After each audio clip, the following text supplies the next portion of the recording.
I don't know where we were left off, but I think we were saying something about our audience is a lot of young adults, young adults, probably the best way to say it, who are eager to look into kind of what the next chapter of life is and what does the business world bring, what, even beyond, whether that's starting your own business or just getting into businesses or something like that. And I think there's a lot of things in the college system and education that we don't learn about a lot of those details that people who are in it have the experience to share. So real quickly, before we even get into anything, I'd love for you guys to share what is your business? What do you do? You guys have a small company, or not a small company, but a company called Dsyfer, and a startup. It's been going for a while, so I'd love to hear about what is it, what do you do, what do you focus on, and that'll give us some great questions to go off from there.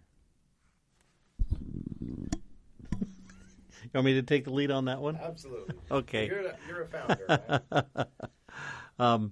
So we represent a company called Dsyfer. Mm-hmm. It's a SaaS software product that really focuses on helping retain institutional knowledge within organizations. So when they have turnover, things of that nature, a lot of times when people leave, a lot of their skill set and a lot of their knowledge that they bring to the table goes with them. And so we have a tool that helps to help organizations retain that information. We also help them optimize the day-to-day operations, whether that's compliance and workflow things or policy and procedure programs. And then the last thing we do is we bring that all together through management scoreboards that allow transparency so that you can really drive efficiencies and profitability with the organization. So, David, how would you add to that? No, that's good. I think the legacy of the company started in the healthcare space. This thing's going to fall apart. And then it transitioned into cybersecurity, compliance and cybersecurity compliance, which was an interesting evolution. And from there, I think it's broadened into businesses just in general, which is really good. But focusing on specific industries like oil, gas, and mining, still some in healthcare, quite a bit in the education and nonprofit spaces, which is pretty cool. Interesting. And why? I think every business, right, usually you see a problem and then you go, I can fix that, right? That's what typically leads to, at least from my understanding of it. So what kind of brought about this software solution product that you guys have kind of developed? And obviously it sounds like you've adapted and changed it to fit the needs of different businesses over time. But what led to that kind of this is what we're going to work on moment? I would say it's more of an evolution. Okay. That it kind of naturally gravitated that way. So part of it is feedback from your customers saying, yeah, those features are nice. We want it to do this. Can it do this for us? Right. So we would work a little bit on that. Or customers would ask, these things are great, but my business is struggling with this instead. So COVID is a great example that Rusty shares a lot. Mm-hmm. We came into the marketplace right about the same time COVID really hit. And we had a solution to compliance and task-driven compliance kind of items. But people said, hey, I can't even get to my compliance because I can't stay open without meeting regulatory requirements from my state or county or whatever. Can you help me with that? Right. And so we helped with some school systems and other businesses to do checklists to stay open. Right, so right. The solution was there. It was just kind of a pivoting away from what we thought they wanted and actually during the dialogue with the customers having them tell us, no, this is what we need first. Okay, I see. Hey, real quick. Now it's picking you up really good. Okay, awesome. So, yeah, I mean, and watching your customers, observing your customers, I mean, that obviously plays a key role. Has that really been kind of the evolution, or what was and I know, Rusty, you're the founder of Dsyfer, right? Why Dsyfer? What spurred the creation of the company? Yeah, well, that's a great question because I spent a lot of my career in the healthcare sector, and there is a lot of regulatory compliance in healthcare. When you talk about HIPAA and the other things that happen there's just a lot of compliance related things. And so I was working on the technology side, and I saw that there was really a demand for, hey, how do we comply but not make it so burdensome, and it was just really difficult to comply, and it was expensive. And so we began working on a variety of tools just to help bring efficiency to that process. It's also an area where we worked with a lot of clients where, if you're in a big enterprise, you have the resources that you can invest in people that's just their focus. Mm-hmm. I am the compliance expert. I'm the compliance officer, but you get into some of the smaller organizations, and the truth is that, you're wearing multiple hats. And so being able to dedicate someone to stay up on compliance related things in healthcare was just very difficult. And so that's where it started with. And then, of course, it was an era where, and we still have this today, where there's a lot of, security breaches on the technology side. And so a lot of that, we focused a lot on information security compliance and the things that are required. They're not just in healthcare, but a lot of, there's a lot of state regulations and federal regulations for that matter in that arena. And so that was kind of where we started from, and the product began to evolve as we developed that. When we first launched, we had a real tight emphasis just on information security. But again, as David was saying, that was right at the time when COVID hit, and businesses were just focused on, how do I keep my doors open? How do I continue to do business with this new pandemic that's, I often call it, was kind of this elephant that came and sat right down in the middle of the road that everybody was doing business on. And so we took a step back and said, how can we help our customers in that arena? And again, because our tool was focused on compliance, it didn't matter what the compliance was. It was just, tell us what you're trying to achieve, what the efficiencies need to be there, so that, people can go about their business and be safe. And that was really when we actually branched out into education at that point, and worked with schools that were trying to communicate information to parents, find out how healthy the kids were before they arrived at school, all those types of things, needing to know, could they be in-person learning? Did it need to be a hybrid or a remote option for them? And so that's where we really kind of cut our teeth, so to speak, with the software, was just in dealing with pandemic-related issues. And that's where we really discovered that the software had this tremendous breadth of ability to it. I could do everything from something that's highly regulated, and it just could be some program that an organization has that says, hey, I want efficiency to make sure that we're delivering a certain level of customer service, for example. And so that's how we evolved, and have helped a lot of organizations then just meet whatever their demands are in helping drive their business forward and make it more efficient. Mm-hmm. So is the tool more of a customized software, or is it kind of I mean, there's a lot of software, right, SaaS platforms or software tools out there where you just go online, purchase it, and then you implement. Is this something that's more, I just buy it off the shelf, or is it something that's customized to the user and specific to the business? Yeah, that's a really good question too. So the foundation and the structure of the program doesn't change with whatever process or program that you're putting through that.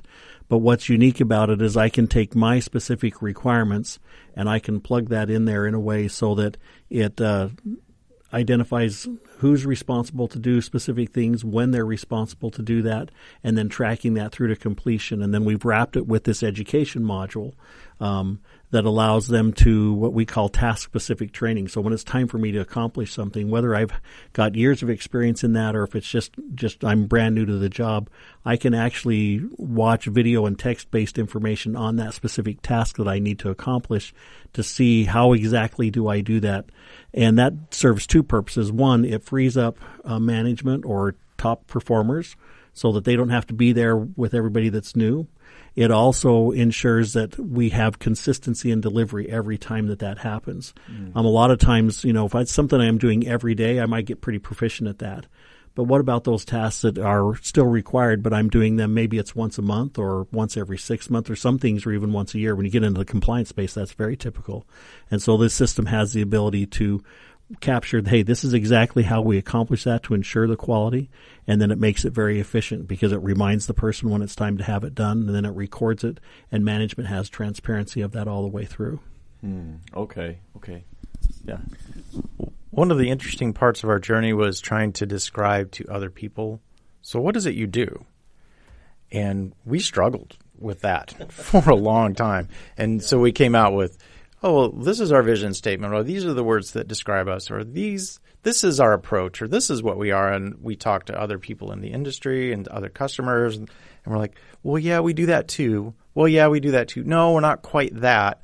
So that's been an interesting part of this journey is, what is it you do? What do you have? And at one point we realized, like Rusty was saying, it's not content locked. It's not a buy and forget. It's not a one-time transaction. It's so dynamic, this platform that we have, that we've been able to use it to address problems in multiple industries and solutions. Hey, we can solve this for you. Here's how we do it.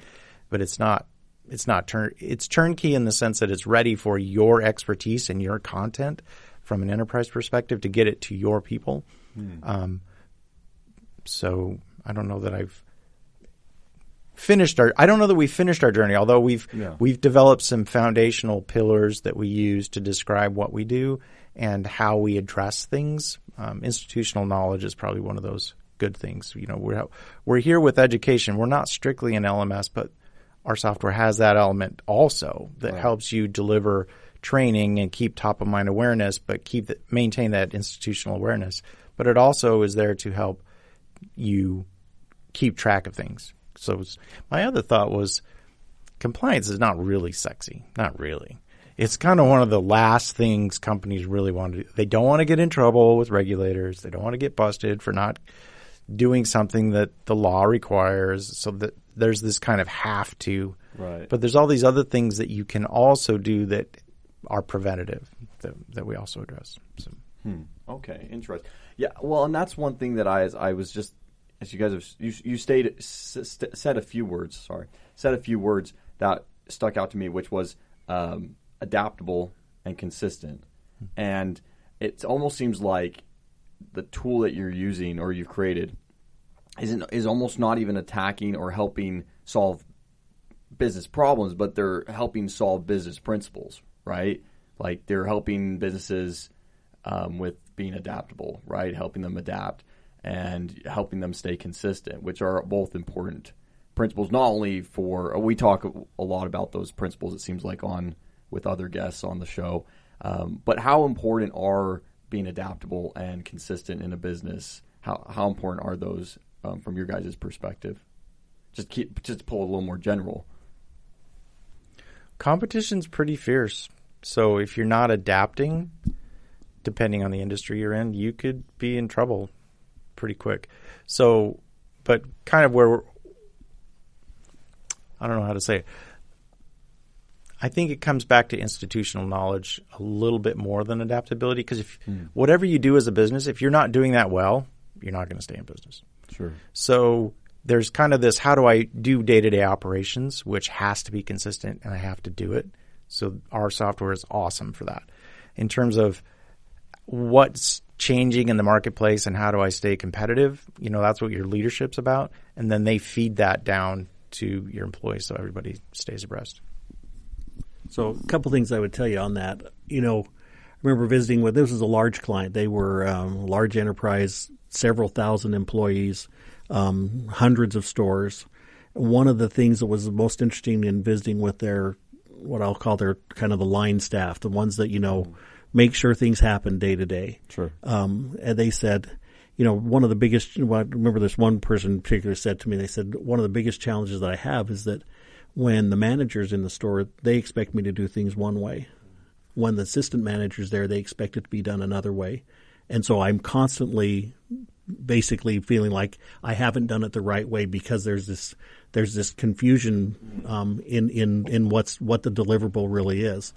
And so when we talk about what Dsyfer, the power of Dsyfer is, engaging your workforce and being able to bring employees in and get them engaged in what it is you're trying to accomplish as a business, what that mission is. That's one of the hardest things that you'll have to do, is to teach and to train and to inspire and empower them to help you accomplish your mission. And without that, a lot of businesses just simply will struggle. And I think we've all been where we've had interactions with employees where there's great engagement and times when we go, wow, that wasn't the greatest experience that I've had. And so that's one of the real keys that Dsyfer brings to the table for an organization. We talk about institutional knowledge. You know, the vast majority of employees, if you would ask them, say they have little, if any, training when they're brought into their business. You know, I spend a little bit of time with someone, and then I'm just expected to kind of figure it out. And again, that's what leads to these types of things that I just referenced, you know, where, well, one guy expects me to do it one way, another guy expects another. But in the end, I don't have consistency. I can't be adaptable because I don't really know. And so then from an employee standpoint, I kind of disengage. And that's one of the worst things that can happen in business is when your employees to be there and not be engaged in what you're doing. Right. That's almost I would say that's as bad as just, you know, not having employees to help you do the work.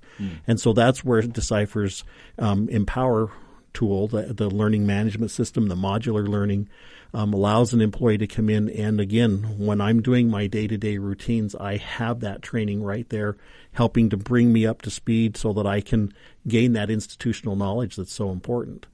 And then I've also am given a tool. You know, the other part of it is if you talk to employees, they will tell you, I have far more given to me to do than I have time to do. And I don't have the resources. How am I supposed to sit through a week's worth of orientation and remember everything? That's like drinking from a fire hose. And then I get out onto the floor where I'm supposed to be doing the work, and I'm expected to remember all these things, and I'm engaged on my performance based on how well I remember. And so our optimized portion of our tool, that pillar in the software, really brings back to, you know, it tells me what I need to do, when I need to do it, and then how I need to do that. So I get that quality and consistency. So again, it's a resource that's put directly into the hands of the employee so that they can perform at the level that management wants them to.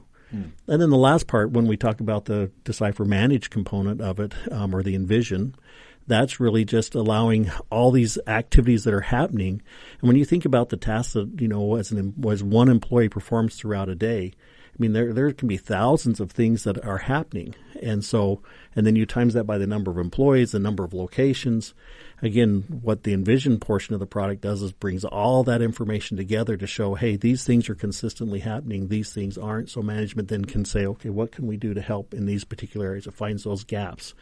And so that, again, they can raise the bar. And it comes back to that competitive nature that you talk about, David, that, you know, business is very competitive. If you're not taking care of your customer, I guarantee you there is somebody else that's looking to do that. And so you want to protect the hard work you've done in acquiring those customers, and your employees are the key to making that happen. So I don't know if that helps answer, kind of give some clarity to the tool itself. No, it definitely does. And I think you used a term, you said modular learning. What does that mean exactly? I don't know if I've heard that term a bunch. Real quick, hey Cal, how's the video going? Because my phone sometimes shuts off, so just keep an eye on that. Yeah, so let me talk about modular learning by first talking about a learning management system, traditional learning when we think about it. I mean, historically, when we think about training, you know, we would all go and sit in a big orientation classroom, and it was classroom knowledge, you know, and we would quite honestly retain about 10% of what was given there. Really? That's kind of the history of what's happened. And then we've moved more to learning management systems where, again, I'm going on and I'm watching on a computer screen, you know, being taught certain things. I may be taking quizzes to see that I'm retaining that information. What might be some places you'd see, like just what uses learning management systems? Sure, lots of places. Yeah, lots of large organizations all have learning management systems, and it's just a place where they place all of their training materials by department.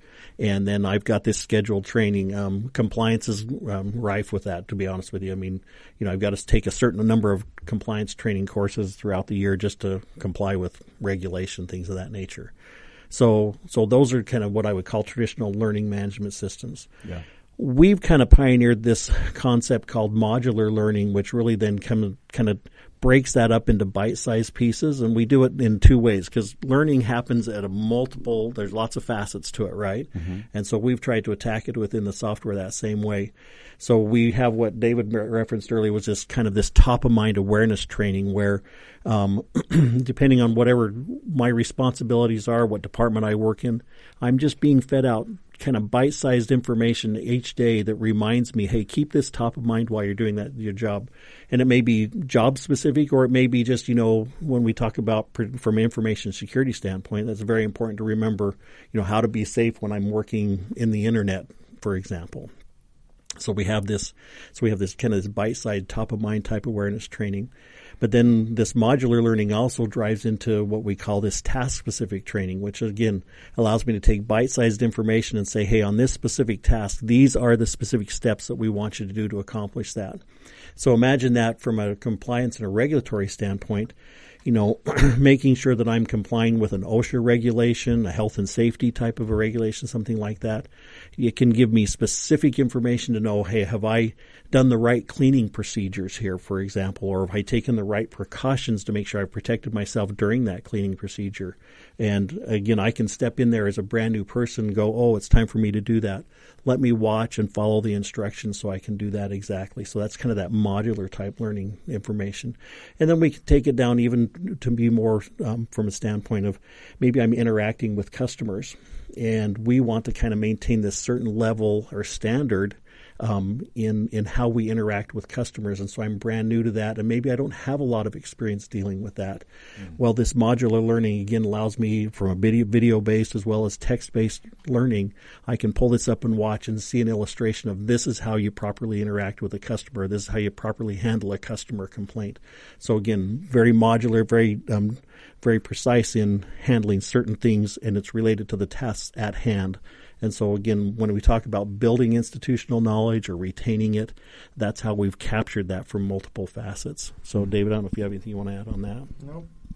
So, what's been, because you mentioned that in that traditional format of learning, where, you all got sat down in the classroom or in a conference room or whatever it was, right? Maybe 10% was retained. What have you seen? What's kind of the increase? What's the success rate with this new format of modular learning that you guys are pioneering? Is it pretty significant? Do you find that the retention and what's gained and what's held on to is, hopefully it's surpassing 10% by far? But what's the success you've seen from it? Yeah, what I would say is that there's this kind of progression from what do I need to know, because there's this, we call it the library of policy, or it's an ocean of policy, really. Mm-hmm. And how do you transition from all the stuff I'm supposed to know and connect it to how am I actually supposed to do my job today? And so that's, I think, the power of Dsyfer is moving from what is it to really, well, how do I apply it? Mm. And I think that's, so when you're tasked with specific things, first of all, Dsyfer breaks down, here's all you have to do today. You've got a bazillion things to do in the month. We don't want you to worry about that. Let's just focus on what's due today. What do I need to focus on today? These things. First of all, I'm going to remind you. Then I'm going to be wherever you are. If I'm on my mobile device, great. If I'm on a tablet or a laptop or a PC, wherever you are, you can just log in and see. And then it's going to say, do these things. And like Rusty was saying, not only do these things, but if you've forgotten how, here's an example of how to do it. And then a lot of that's video, so demonstrations and all kinds of things. And then just typical quick tricks and reminders. Quick tricks. I've had too much tricks this morning. Anyway, so just kind of that transition from this library of information I'm supposed to keep on mind to here's what you need to focus on today, and here's all the reminders for how to do it correctly. Mm-hmm. And then it can be seen. If I'm a management person, I can just kind of get a snapshot of who's doing what, how are they doing it, are they doing it well, where do I need to focus? So instead of broadly focusing on there's a bazillion things we need to get done today, it's, so-and-so needs help with completing XYZ tasks, or so-and-so is out today, so I need to make sure these tasks get reassigned. I see. So in reality, it really could be used in almost any field. It sounds like almost any industry or profession or whatever. If it has responsibilities attached to it and things that need to be accomplished, it sounds like that is something. It almost becomes like your mentor in the field in any case. Is that? I don't know if I'm saying that right or. Yeah, I think you've said that well. And from a SaaS perspective, we would consider ourselves to be what they call a horizontal SaaS, meaning that we can cross over multiple industries and help them. And Dsyfer is unique in the sense that not only can it go horizontally, but it can also go vertically, meaning that so we may come in and help, with a company that says, hey, I need help with my specific regulatory compliance. But once it's there, then it has the ability to go vertically and go deep within an organization and touch many facets that are there. Because again, everything that drives business forward is either a program, a policy, procedure, and it's making sure that those are done efficiently and effectively again and again and again. And that's what grows and drives the business forward. And then the adaptability that you talk about, again, is competitive things change. The system has the ability to then allow me to adapt. Okay, hey, here's how my process and flow happened yesterday. This is how it needs to happen today so that I can remain competitive there. The other thing I would tell you, too, when you talk about, what's the percentage of improvement? I think I would tell you that kind of depends on how effective you are as a business today in implementing the programs and procedures that you have in place today. Certainly if you have a well-defined program but have no way to measure that it's being done, I will tell you that, we've gone into organizations that have said, hey, it was an example with an OSHA program that they said, we really feel like we've got a handle on this. And so as we digitize it into the Dsyfer system, what we discovered was there was a whole lot of training that was just missing.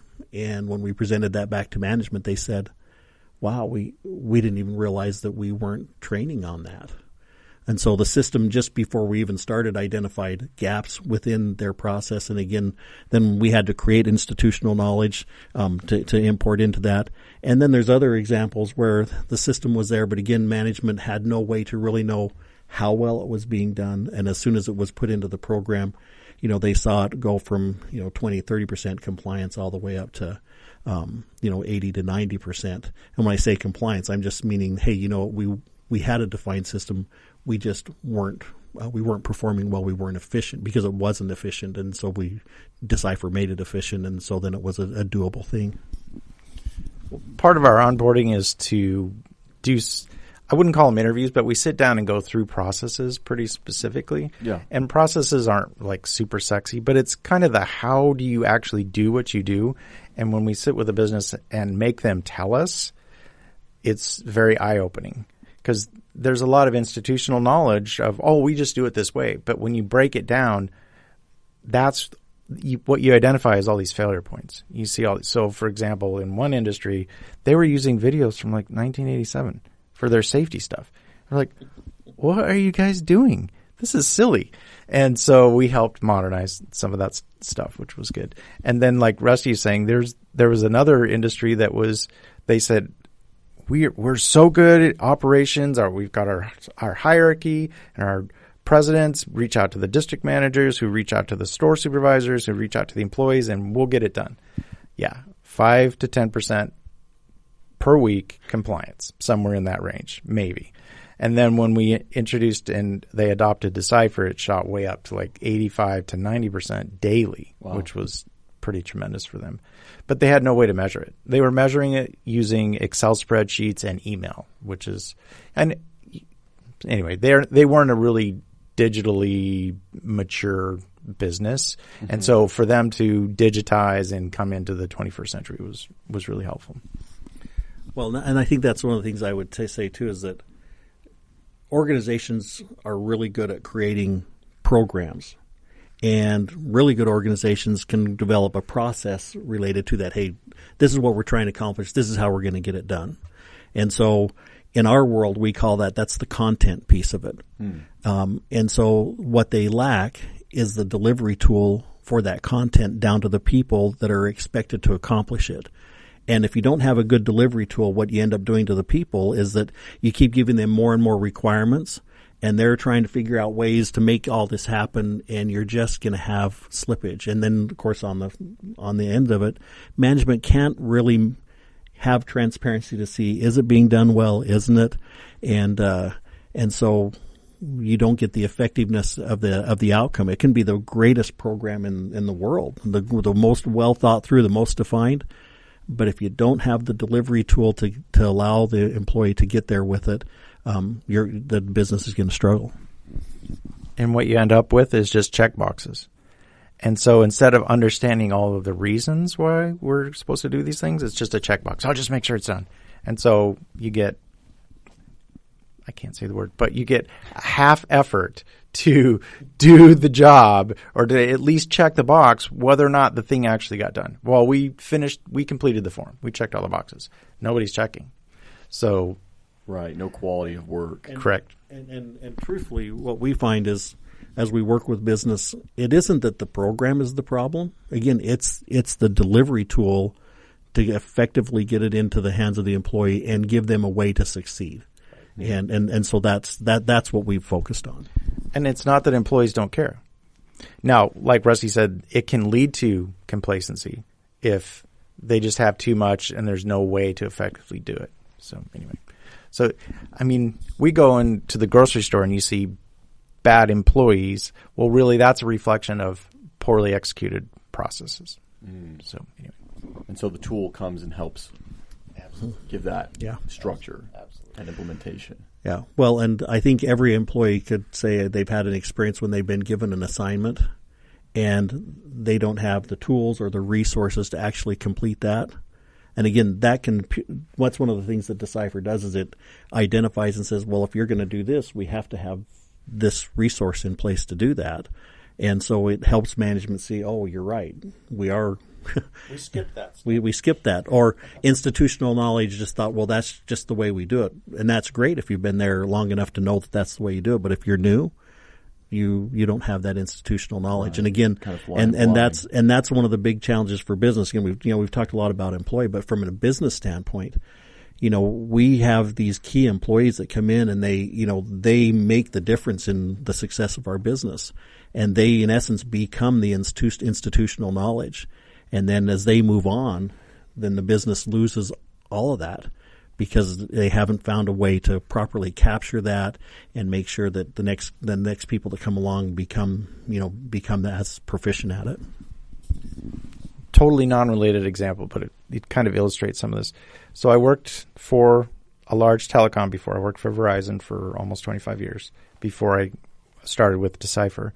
And you want to talk about a bad example of management losing institutional knowledge. They started to do downsizing where they said, hey, we need to cut X percent of our staff to save money. And instead of doing things like, well, let's take either the bottom performers or talk to people or just let it happen naturally, they said, we're going to take volunteers. And in the first round, they cut 10% of staff. They lost, I want to say conservatively, it was something like 100,000 years worth of experience.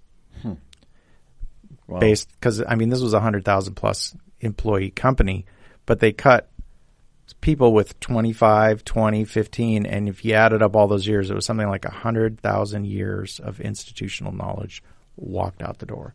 And there was no way to capture that. Right. So it's just... Did they see a bit of a hit from that? Oh yeah, they're like in a death spiral right now, and they're trying to hire new people to stop the free fall into. And what was why did they? What was the save money? Save money. So smartphones, when they first came out, you needed a lot of support personnel to help people feel comfortable with their new devices and troubleshoot and all this kind of stuff. But smartphones have been out for 15 years now, and so everybody's comfortable with it, so you don't need as much support. And it's a really hyper-competitive environment, and there's other factors that are at play, but yeah, it's interesting. So that leads me to kind of another thought. With you guys have obviously been in business or running businesses or in that realm for, I don't know, combined how many years it would be, but at least the past, 25 years or so, something like that. Mm-hmm. So especially for people starting off, I think identifying what you want to get into is tricky. And so I guess that's one of my questions is how do you identify what you want to pursue and get into and work on and spend your time with or on, And then, how do you feel? How do you feel like you're succeeding in it? And what's been your guys' experience as you've navigated, work and business and I guess life around that? A couple thoughts. One is, if you don't have passion for it, don't do it. Because there will come a time when you're not getting paid, or that you don't have the right customers that you want, or everything's going wrong, or blockages or delays, or you have supplier problems, or your product's not the way you want it, or your customers are complaining. There will be a mountain of things in the way. And so if you don't have an interest and passion for what you're trying to do as a business, that will significantly hamper you. So you have to, and I'm not talking about, pursue your dreams and, it's Disney. You just need to really enjoy what it is you're doing, because at some point that passion is the only thing that's going to fuel you through some of these peaks and valleys, right? So you'll have times where everything's going great, and then you'll have times where just like nothing's going great. And so you have to have an interest and some passion to hold on to. Like my wife is a professional voice coach and professional music teacher. And she tells people who are interested in a music career, if there is anything else in the entire world that you would rather do, go do that. Right.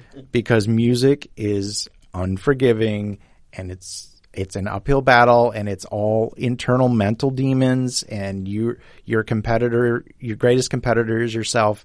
And if you can't be disciplined at it, you will fail. And so if that's the one thing in life you want to do, awesome. Go for it. She'll help you get there.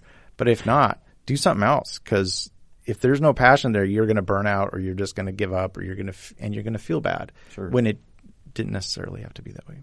Right. So just a couple thoughts on that. Life's going to throw tons of reasons to give up and why not to do it. So 100%. It's like something you're really going to, that makes sense. And I deal with a lot of youth and my own kids, and another problem they have is, I have to find the perfect thing first. Right. And it's like, what's that about? Has that always been like, I'm only, 23 years old. So for me, that's a phrase that I've heard a lot. Has that always been a sentiment of life? But I almost see, like, my grandparents, for example, they lived in a small town, grew up in a small town, married in that small town, found a small town job, lived a life in that, it was just kind of like, that's just what you did. You went and did these steps and got a job here, and you worked at the local, mail office, and that was life, right? And now, I don't know when it hit, or when that kind of thought process of find your perfect path, and the one thing that your dream is that you're going to chase. Was that always around? Was that something that's a fairly new concept that we're now trying to break down and figure out, or what's that? What's good with that? That's a really good and complicated question. Yeah. I don't know that I have an exact answer to that. I just know that the idea that you have to find the perfect thing first before you do it is not true. Was that a thought process when you were a kid getting into it? Okay. No. When we grew up, it was first of all, something that's lost, I think, in schools in general is to be the best at something. Right. Unless it's in sports, that area people still try to be the best they can, but it's lost in a lot of other areas. So for example, in music, there's a lot less music in schools, and then people in music are just kind of there. They just show up. Right. They're not there's no effort from them to be the best or to be really, really good at something. Right. And so you're just going through to get the grade to get done, versus I'm trying to excel or become really good at something, even something that you're interested in. We do seem to applaud a lot of mediocrity, though, in some settings. In others, we don't, right? Sports is a great example of that. It's like, if you're not good enough, it's tough. You just wash out. Yeah. It's pretty unforgiving, Yeah, I don't know. In our growing up, it was, you went to school, you got the best grades you could get, so that's gone. So people aren't really trying to do that. They're just trying to get by. It was get the best grades you can so that you can go to college, because college was a gateway to a better job environment. Right. And so that was just kind of an expectation that we grew up with. And it was something that it wasn't even a question, are you going to go to college? It's like, of course I'm going to go to college. That's what people do. Now, the work environment has changed, where 50 years, 75 years ago, people did the same job for 20 or 30 years, and then they retired. Doesn't exist very much. That's very rare. Yeah, I don't hear many people in the young adult age talking about retiring, getting a pension or things like that. No. Never talked about, unless you're like in public servant or something like that. But. Right.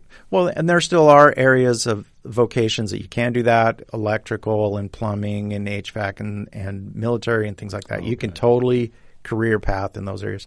But institutional knowledge has a shorter lifespan now, has a shorter shelf life. Wow. And so people that would learn a computer language that would last them 25 years, the shelf life of a new computer language is a year to 2 years. Right. By the time you learn it, they're already on the next version or next generation of something. Life just adapts faster. It does. And so knowledge workers or people out in the knowledge or in the workplace, instead of having one career path doing one skill for 25 years, they will learn a new skill every 5 to 7 years is now the expectation.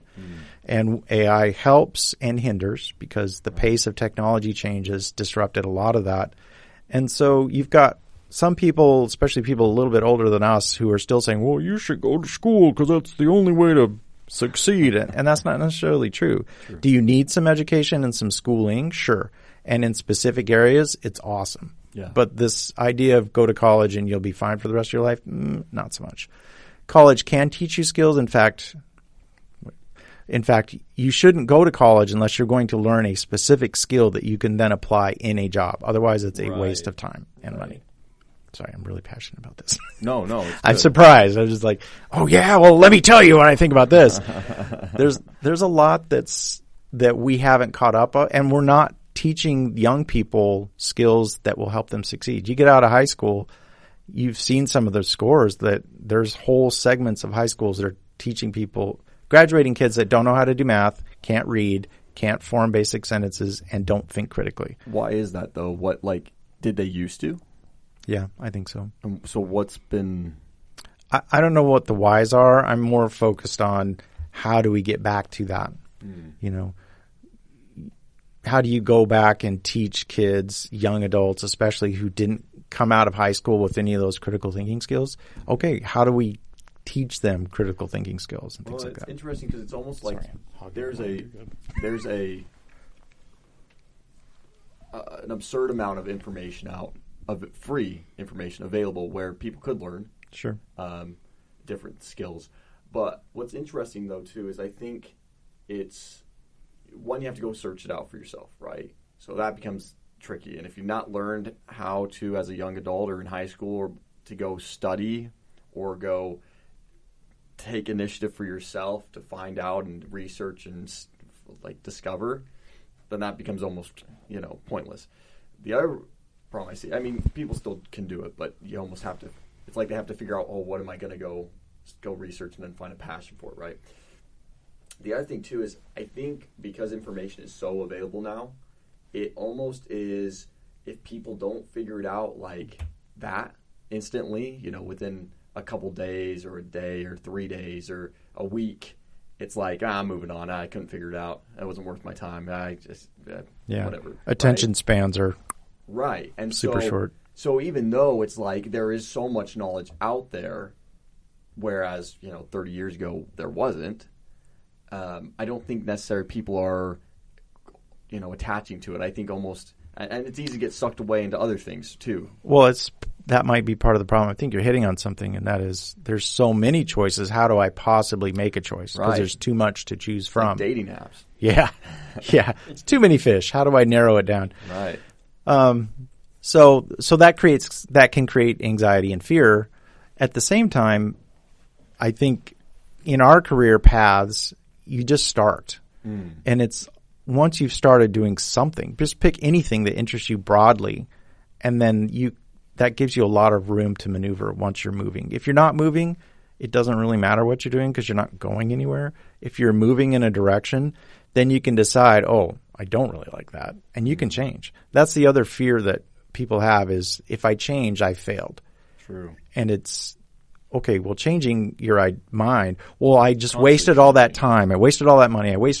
No, you learned. Right. You learned a ton, and you learned you didn't like that, or you learned it wasn't for you, or it didn't fit your personality. Cool. Look what you learned. Go do something else. You'll be better off for having learned that than from sitting at home playing video games wondering, well, what should I do? Right. Yeah. People seem to stall out and just stay in one place because of a fear of failure or change or whatever it is, right? So I'm assuming in everything you guys have done, whether it sounds like you worked for a company for a while and then that kind of shifted gears on you. With your company, I'm sure there's been plenty of times of where change has happened or, it was like, oh, shoot, I'm not sure what the next step is. What helped you guys keep taking those steps forward and not just stalling out and going, just give up. I can't figure this out. And continue moving things forward when it was hard or challenging. I don't know about you. I've given up several times. Mentally, you're just like, okay, I'm done. But there's some things that if you have a good routine and you have some good habits that can help pick you up and keep some momentum when you feel emotionally stalled out or mentally exhausted, just keep going. I think taking breaks is important. Okay. Yeah. I hate to pick on millennials, but they're kind of like my workday was so hard, I need a week off. It's like, okay, calm down. You actually have to exert some effort before you can take a break. But taking a break is really, really important. So mental break or whatever, exercise is great. But then also there's this lost art of planning where in big business with gigantic priorities and multiple competing things, every year you would take a full week off with your team to plan out the year.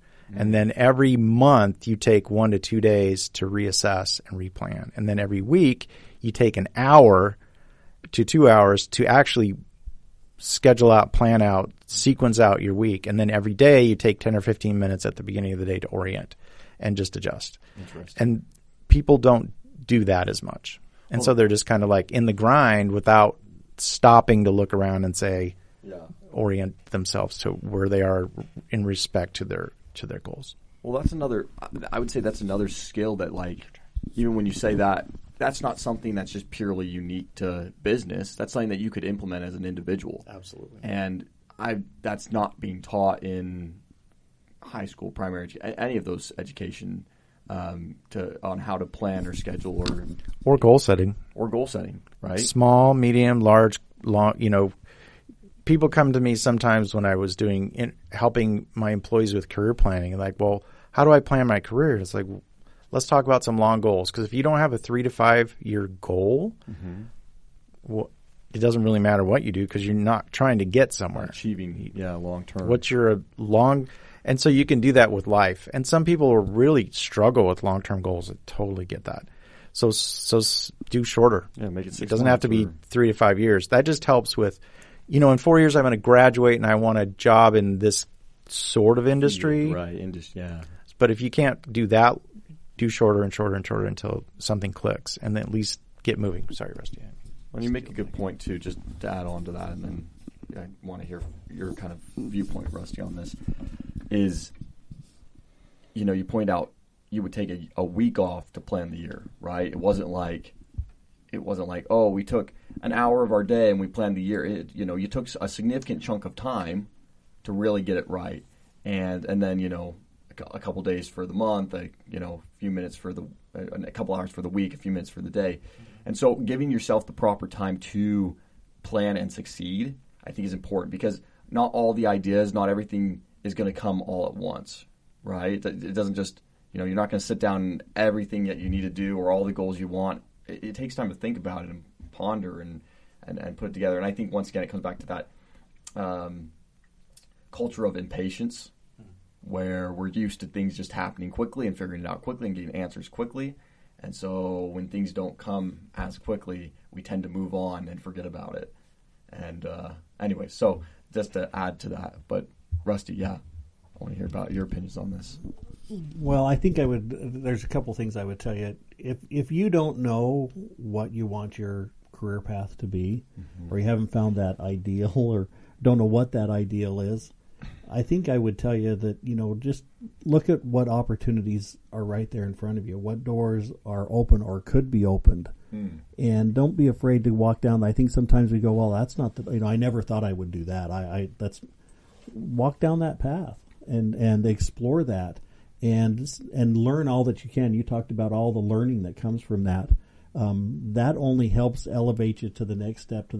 And you may discover that as you go through that, you go, I never thought I would really be interested in this, but here I am. And I found my passion by just going through doors that were open to me at that time. And so I think that can prevent people a lot of times as they step back and they go, well, I can't go down that path because, right. And whatever the because is. And the reality is that the door is open. Take advantage of those opportunities. The other thing I think that is a lost art that I think that young people really need to do, that I know I took full advantage of that, and is this whole idea of finding the right mentor. The best learning I ever got in my education, in my career path, in life, came through mentors that saw something in me and were more than happy to share their life experience. I could ask them questions, and there seems to be this thought sometimes that we're afraid to say, I don't know, explain that to me. Saying I don't know is really an okay thing, because there are people with life experience that can come in and fill that gap and really put you on a path that is really rewarding, and they can help open doors for you as well. And so I would tell you that I think that's a lifelong thing, that everybody needs to have mentors in their life that they can go to, and they need to be trusted people that you can really ask those questions of. So, go ahead. Were you done? One other thought related is, one of my kids comes up and he always asks me, I need to make more money. How do I make more money? I said, well, do things that other people don't want to do. And he's like, what? And I said, you know why people aren't doctors? Because they don't want to go to school for 12 years and give up sleepless nights for 6 of those years to become a doctor. That's why they make so much money. You want to know why people don't go to law school? Because it's hard. Yeah. And so when you go, people ask that, how do I make more money? Well, do something, either figure out a better way to do something that's already being done, or do something that people don't want to do. You know who makes a lot of money? Sewage line pipers. Those people make a lot of money because people don't want to do it. They don't want to trench and be around that. And when you think about it, it's like, ooh, I wouldn't do that. Exactly why you're not making the kind of money that you want to make. Right. But mentors, I think, is an even better idea. But it just occurs to me that if you're doing something easy that everybody else is doing, great. Nobody's making money doing that. Right. Because everybody's doing it. And even the biggest YouTubers are the ones that have been in there for 10 years, every day, grinding it to get there. It doesn't happen in a day, a week, or a month. We see their end success. Right. We don't see the 10-year journey that it took to get them. Right. And it's like everybody wants to be part of a SaaS company that just sold for multi-billion dollars in an IPO. But does anybody want to be there when it was 3 or 5 or 6 people and you were wearing multiple hats and doing 60-hour, 70, 80-hour work weeks trying to get everything done and stressed? Right. No, people don't want to do that. Exactly. Yeah, it really is the, if you want to succeed, can you do the hard stuff longer than everybody else? Right. And if you can, typically you'll come out on top. But because a lot of people just give up because even if they start in on it, a lot of people go, oh, this ain't for me. I'm done with that. So that's a good point. Yeah, I love that. The other thing I would tell you for your listeners that are wondering, do I want to get into business for myself? Do I want to start something from scratch and I've got a great idea and I want to move forward with it? I would tell you, going back to that thing, is that's your passion. That's what you want to do. Go for it. Well, one thing I would tell you is be prepared to live outside your comfort zone and to reinvent yourself sometimes on a daily basis. Because the reason I say that is that you're going to be putting yourself in a spot where you're going to have to wear every hat that is worn in business. You're the accountant, you're the salesman, you're everything. And you're not going to be fantastic at all those. Some things you're going to be amazing. Mm-hmm. Other things you're going to go, that's not my area of genius, but you're going to have to know it and understand it and do it, particularly when you're starting out. And so just be okay to live there. And you know, don't look at that and go, man, I failed so many ways today. It's like, no, you didn't fail. You know what? You were on a fast track growth pace, and that's okay. And when something happens and you go, oh man, that's an obstacle, or boy, how am I going to get around that? It's an opportunity to reinvent and go, how do I take that? You know, COVID was a really good example. When we launched our product, we had just launched, we had some great sales in the closing process, and then here came this big elephant called COVID and sat down right on our road. And business, rightfully so, our customers said, hey, we got to figure out how we're going to just keep the doors open tomorrow. And so they weren't focused on what we were doing here. Mm-hmm. And so we could have looked at that and said, well, I guess timing wasn't our friend, right? Right. But we didn't. We said, you know what? There's an opportunity in that problem. And that's the thing I think I would tell you in business. That's how you have to look at it, is every problem is an opportunity. So how do I take that problem and create an opportunity where I'm helping people? And that's what we did in education. You know, I went and I knew some folks that were superintendents in schools, and I picked up the phone and I just said, hey, what's going on up there? Oh my goodness, let me tell you what we're dealing with. I said, I think I can help you with that. Really? And so we sat down and talked about it, and absolutely, you know, Dsyfer was the ideal thing to solve that problem for him. So, but again, that started as a problem, not only for us, but for other people. And so we just had to step back and go, okay, how do I take that and make it an opportunity for me? So when you're in business, you got to be creative, and you got to live outside your comfort zone. You got to be willing to do the things that you talk about, not wanting, you know, do the job nobody wants to do. That's a business owner. My father-in-law used to say that he could always tell the guy that was out sweeping the front of the store at 5 a.m. in the morning, that was the owner of the store. He's the only guy that'd be out there doing that, and that is it. And there are long hours. You're not getting up and, you know, done. You start at 8 and done at 5. You're going to be having long hours where sometimes you think that's all you do as you push it forward. But again, if it's what you're passionate about, go for it. Make the most of it, and don't give up. That's key. Yeah, that's great. So two words that he said that are, just to reiterate, pivoting. So when there's a problem, don't let it stop you. Pivot, find a way around it, find a different solution, find an alternative, and then perspective. Step back. Some problems that we've been is like, there's no way we're going to get over this, and then you sleep on it. You're wringing your hands, you're worried about it, and then the solution comes to you the next day, and you're like, oh, we could just do this. And so sometimes giving yourself that time to really reflect and think and get perspective really helps, and then pivoting, absolutely critical to business. And often simple is the solution. If you complicate it, you've just done that. You've complicated it. That's right. Just look for the simple answer there, because, you know, COVID was a really good example. It's like, oh, you know, at the end of the day, for us, I mean, COVID was the pandemic, and I'm not going to minimize it in any sense from that standpoint. But it was a OSHA health and safety compliance issue. That's our bread and butter. What was Dsyfer built for? Helping us comply.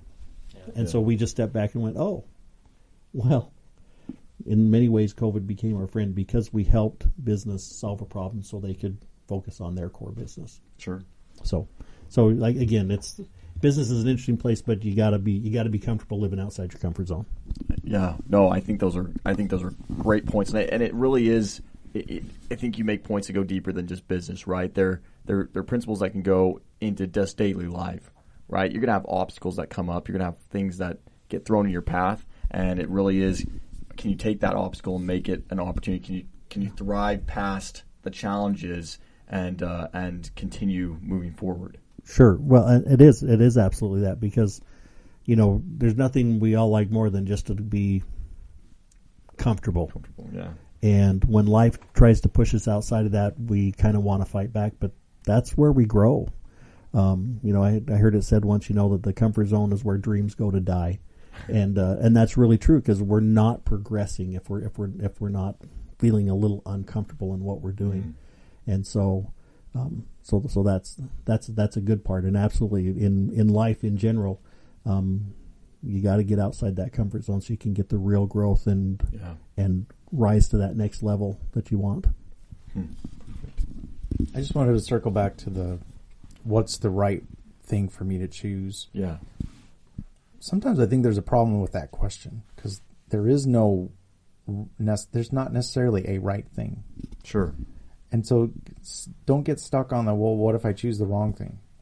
There is no wrong thing. No choice is the wrong thing. No choice is the wrong. You're right, and no choice is a choice. There's if you don't make, there's very few choices that you'll make that you can't come back from, or you can't change or make a better solution out of. And I think people get hung up on that, going, "Well, I make this decision, then I can't go back here, and I can't."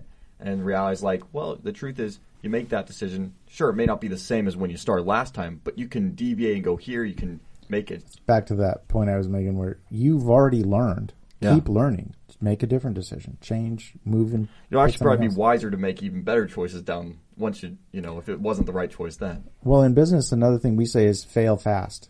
Because if you're going to try something and it's going to fail, wouldn't you rather know right away or within a few weeks rather than 2 years down the line? Yeah. Fail fast. So try it, and if it works, great. And if it doesn't, change. Move. Do something else. Well, the other thing I was going to say too is that this is when you're working in business. Sometimes we look at something and go, "I've got this great opportunity to go and do X," and then we think ourselves through, well, I'll have to do all these things in order to accomplish that. I see that a lot in the sales process, where it's like, well, I got this customer and I think this is how we could solve their problem. And then we spend a lot of time on, well, how would we deliver that if we had to deliver that? It's all theoretical, right? And I've told people in sales, I've said, listen, why don't you go out, talk to the customer, get the deal. And then once we know the details, we'll fill in the how, because we know we can deliver. But we're playing a game in a hypothetical here instead of just ourselves out of it. Right. We get so worried about, well, what about, and it's like, well, you know what? Let's go get the detail, and then we'll go, well, this is what we have to do. Oh, well, we can do that. Yeah. Instead of going, it's like, focus on what you do know. Is the what about if you don't get it? Well, you're not going to get anything. And I think that's a principle for life. Right. Sometimes we sit there and we go, well, I don't know what's around that corner. Just go for it. Whatever you're going to do, just go. And then you'll discover that, oh, I can do that more often than not. One of the sort of related, one of the 7 most deadly words in business are, we've always done it that way. So if you want to know where businesses struggle, go see something that they've always done that way and attack it, change it, make it your own. That's how Uber is now the largest taxi service in the country. Right. They don't own a single car. Mm-hmm. They upended the taxi industry, and there's dozens of examples like that. Anyway, so that's a really one. But and something that's sort of related is, and I have this on my LinkedIn profile, which is don't stay invested in a bad decision just because you've put a lot of time into it. There's a time and there's a point at which you do need to throw in the towel or change directions or say that failed or say we're done with this, let's go move on. Right. That's another kind of principle on. Anyway, I just thought I'd share that one. That's a hard one because there's another piece of business which is just grit. Sometimes you just have to push through, and it's going to take time and it's going to be painful. And so there's kind of, anyway, I don't know what I'm trying to say other than there's a point at which some things need to end. So don't keep investing in it just because you've spent a lot of time investing in it. It's like if we had kept going down this road in COVID, we would have completely failed. But we said, oh, well, just because we've spent time going down this road, we have to change direction. So let's do that. Well, I think Jeff Bezos says it really well. He says, I'm probably going to butcher this, but it's something along the lines of, be persistent on the vision or stubborn on the vision and flexible on the details, right? So, be determined on whatever you're really trying to go for and pushing through the hardships and making it happen. And there may be some things that you originally came up with that need to stick around for that, some structures. But then there's a lot of things in the middle that could be done a better way, or someone new comes in and says this is the new way of doing it and it works way more efficiently. And if you just shut those down because you're so comfortable with what you do and the way you have to do it and the way you built and put time into, you're probably going to fail in a lot of ways. So I think that's a great point. So we've been going for about an hour. I think we've touched on a lot of great points. I'm super glad we had you guys on. I think across the board, these are principles and points that go deeper than just business, and I think we've covered that really well. So, I guess before we close out, I'd like to know, just kind of give us some details about Dsyfer. Where we can find you guys, how people can find you, and then maybe what is even the process about if someone does want to get involved with Dsyfer or utilize the software tool. How do they do that? What can they expect, and what can they kind of walk away with? So Dsyfer.com, Dsyfer, Dsyfer. What's our tagline? Let's decipher your business. Let's decipher your business. We can decipher your life too. So we found that our platform and our program has so many really rich applications, not just to business, but so we're working with like a musician who's a business customer of ours who's putting a complete teaching program into our platform so that you can reach people electronically all the way across the country instead of being limited to people in person. So you can do that. So let's decipher your business. We can decipher your life. There's a lot of, so Dsyfer.com, Dsyfer. Perfect. So that's how you get in touch with us. I would tell you, any organization that's looking to improve the efficiency of how they deliver their training, how they want to deliver their processes, and how they want to manage that, then that's an opportunity for us to have a conversation. 4 simple steps to get involved with Dsyfer. The first one is you just reach out to us. You can get to us through the website. And that's the easiest way. We have a chat and email feature there. You can request a demo, schedule it with one of our people there. And one of our Dsyfer experts is just going to sit down and help understand what it is you want to accomplish. Again, in the realm of business, you can say, this is my most important thing that I can accomplish right now. And I have 500 things below that, but we're going to work through each of those, and Dsyfer can help from that standpoint. But you visit with a Dsyfer expert, and we're going to say, great, this is a great starting point. We're going to take that information, we're going to digitize it into the system or import it in, and then your organization has the opportunity to review it and begin an implementation process. It's simple, it's easy, it's very affordable to do it. And I will tell you that we have a lot of success stories in helping organizations do that. Even down to, changing a culture within an organization. We've had companies talk to us and go, we like what we're doing here. Most important thing we can do, quite honestly, is we want to implement a new culture into it. And so, talking about, the ability to do that on a personal basis from a business standpoint, you can even do that as well. So again, lots of application, lots of opportunities there, but it just starts with reaching out, scheduling a 15-minute conversation, and we'll help Dsyfer your business and see if it's right for you. Perfect. Okay, well, thank you guys for coming on. I've learned a lot, and I hope everyone listening has learned a lot about business and Dsyfer in general, or in that was kind of the focus, but just how to navigate life and get into business if they want to, if that's their passion. So we'll have to do this again. Thanks, everybody. Yeah, thank you.